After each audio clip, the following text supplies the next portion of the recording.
há estudos esotéricos que dizem que nós somos a própria expressão da vida divina que busca desabrochar dentro da matéria. Ou seja, nós seríamos a própria divindade, seríamos assim como que sementes de Deus, assim como, digamos, uma mangueira.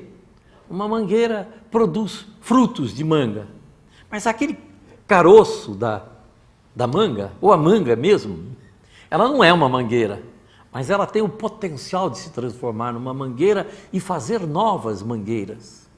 Então, nós vamos verificar que tem lógica, absoluta lógica, que existe um processo evolutivo, mas é a evolução da matéria e é a evolução do espírito. Quando Darwin falou sobre a evolução da matéria, ele estava certo. E essa luta de criacionistas com os evolucionistas é uma luta tola, porque realmente existe um processo de criação, mas não é um processo de criação único, é um processo de criação permanente. E existe um processo evolucionista, porque a própria matéria e a própria vida que habita a matéria, ela se evolui. Então, há uma guerra hoje entre essas duas correntes, especialmente nos Estados Unidos, na Europa, com os cursos das faculdades, com os cursos religiosos, mas que é uma luta inócua, sem sentido, porque na verdade as duas coisas se complementam, apenas sendo a criação algo permanente e não algo de um instante. Mesmo porque seria muito difícil para quem estiver dentro de uma visão criacionista ou evolucionista, mas sempre com uma ideia de um existir, de que antes do Big Bang não existisse nada. Antes da explosão inicial não tem nada, quer dizer, como não tem nada e do nada surgem as coisas, nós sabemos que as coisas todas, elas não se perdem, elas se transformam, e dessa transformação, como que uma respiração da própria divindade, dos Manvantaras e dos Pralayas, é que nós temos a manifestação nossa.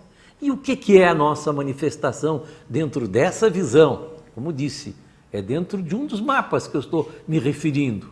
Eu não estou aqui eu não tenho autoridade nenhuma para dizer a vocês, porque eu também não sei.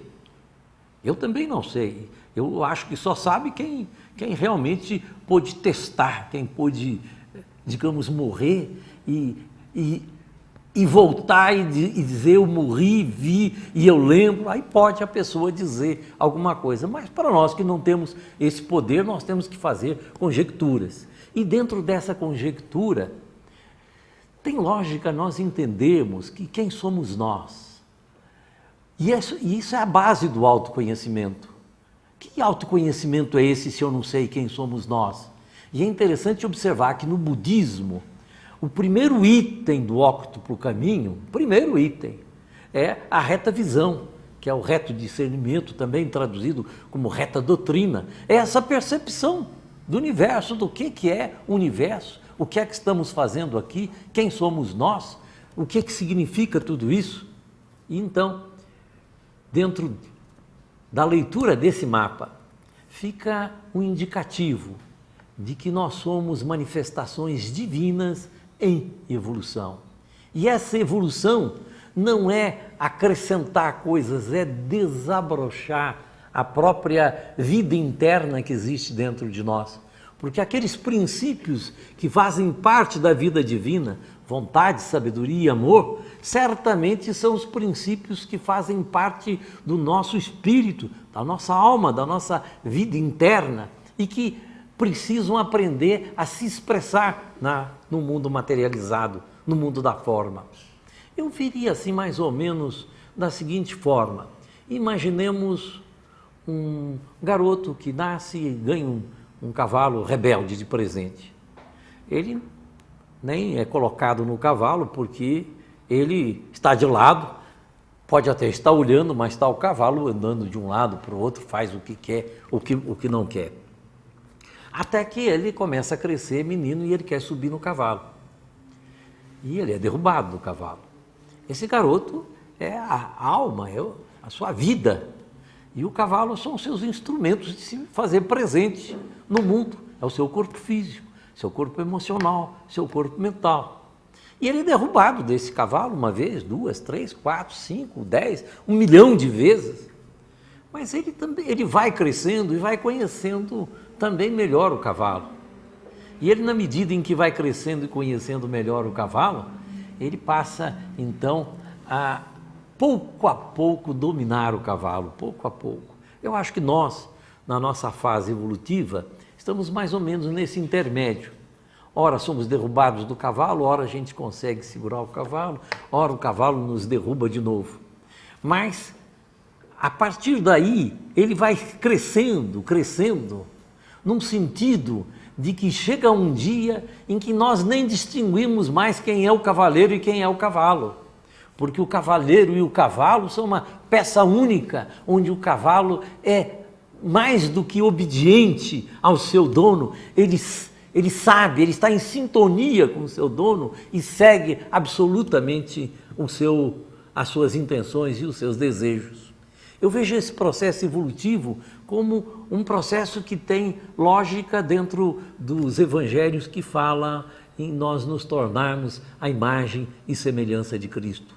Esse processo de transformarmos a imagem e semelhança de Cristo é um processo em que nós temos que começar nesse processo de desenvolvimento. Olha, a palavra é tirar os envolvimentos, tirando os nossos medos, tirando as nossas limitações, até os nossos sonhos infundados, as nossas preocupações, para que possa estar forte, brilhante, aquilo que representa a luz divina que existe dentro de nós. É essa luz divina que vai se expressar no mundo e que fará dentro do mundo a sua atuação de evolução. E então, aqui eu me lembro, nesse instante, do credo da Igreja Católica Liberal, que tem um trecho que tem plena aplicação dentro disso. Diz assim o credo: cremos que Deus é amor, poder, verdade e luz, que uma justiça perfeita regula o mundo, que todos os seus filhos um dia chegarão a seus pés, por muito que se tenham transviado. Sustentamos a paternidade de Deus e a fraternidade humana. E sabemos que tanto melhor serviremos a Deus, quanto melhor servirmos ao homem, nosso irmão. Por isso a sua paz repousa sobre nós, como a sua bênção para sempre. Amém. Eu vejo neste credo, quando diz: Deus é poder, amor, poder, verdade, que uma justiça perfeita regula o mundo, que todos os seus filhos um dia chegarão a seus pés, por muito que se tenham transviado. Há uma lógica para uma divindade que não vai deixar perder nenhum dos seus filhos, porque ele sempre dará novas oportunidades a eles, sempre dará novas oportunidades de aprendizado, sempre dará novas oportunidades de aprender e a se transformar e se tornar a imagem e semelhança do Pai. Dentro de um plano divino, nós vemos um plano divino de luz, e não um plano divino de simplesmente porque é desta religião ou daquela e para um inferno eterno, num Deus que seria pior do que qualquer um de nós aqui. Então eu posso vislumbrar que essa compreensão de quem somos nós, do conhece-te a ti mesmo, de que nós somos um Deus, um Espírito, é Deus porque é parte da própria divindade, mas que nós somos uma expressão da fagulha divina em evolução, e que essa evolução se caracteriza por desabrochar as qualidades da própria divindade dentro de nós, que este é um caminho de luz, que é um caminho de beleza e é um caminho realmente extraordinário. E que dentro de uma visão como essa, nós podemos ver a vida com muita beleza, mesmo com todas as dificuldades que a vida nos reserve. porque a vida sempre tem dificuldades. Mas a partir do momento que nós temos uma visão mais clara de que há alguma razão de ser na vida e uma razão de ser inteligente, nós podemos realmente nos integrar com felicidade dentro desta vida. E eu ainda apanhando o próprio texto deste credo, que diz: e sabemos que tanto melhor serviremos a Deus, quanto melhor servirmos ao homem. Nós, com esta percepção, nós podemos realmente ter uma vida gloriosa, de beleza, de alegria, de felicidade. Hoje, quando me perguntam a minha religião, eu mudei o que eu falava anteriormente. Eu primeiro dizia que eu era um espiritualista. Depois eu dizia que eu tinha todas as religiões. Mas hoje, inspirado pelo próprio credo da Igreja Católica Liberal, eu digo, minha religião é o serviço à humanidade. E eu acho que dentro de uma visão como essa, inclusive todos os problemas desaparecem, porque os problemas nossos, eles são originários, de ficarmos olhando para as nossas necessidades, para aquilo que nós queremos, para aquilo que nós ansiamos. Mas quando nós estamos com os nossos olhos, com o nosso coração voltado para a humanidade, voltado para as necessidades do mundo, voltados para o sofrimento do mundo, nós realmente não temos tempo de nos preocupar conosco.